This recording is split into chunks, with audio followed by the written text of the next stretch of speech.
جاوید گل میرا نام ہے. میں جماعت اسلامی اقلیت ونگ کا صوبائی صدر ہوں اور میرا تعلق جو ہے کرسچن کمیونٹی پشاور سے ہے.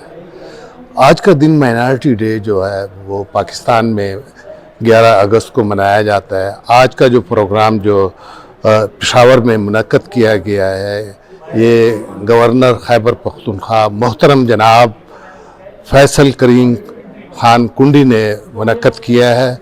کرسچن کمیونٹی اور اقلیتیں خصوصی طور پہ پیپلز پارٹی کی مشکور ہیں. ست شری اکال جی، میرا نام بابا گرپال سنگھ ہے. میں پروونشل اسمبلی کا جو ہے مائنورٹی ایم پی اے ہوں اور میں آج اپنی طرف سے 11 اگست مائنورٹی ڈے پہ پورے پاکستان میں بسنے والے تمام اقلیتوں کو جو ہے مبارکباد پیش کرتا ہوں.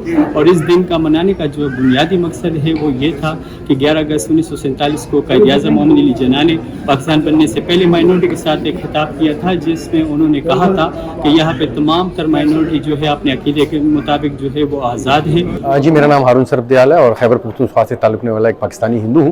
اور آج نیشنل مائنارٹی ڈے کے حوالے سے جو ہے گورنر ہاؤس پشاور میں تقریب کا جو اہتمام کیا گیا ہے اور لگ بھگ تمام مذہبی اقلیتیں خیبر پختونخوا سے جو تعلق رکھتی ہیں ان میں ہندو، مسیحی، سکھ یہ سب کے سب یہاں موجود ہیں اور اس عہد تجدید کرنے کے لیے سب اکٹھے ہوئے ہیں کہ ہم سب پاکستان ہیں، ہم سب پاکستانی ہیں. پاکستان کی بقا کے لیے، تعمیر و ترقی کے لیے، نیک نامی کے لیے ہمیشہ ہم تن گوش تیار رہیں گے اور اللہ رب العزت کی مہربانی سے ہم سب کو پاکستانی ہونے پر فخر ہے.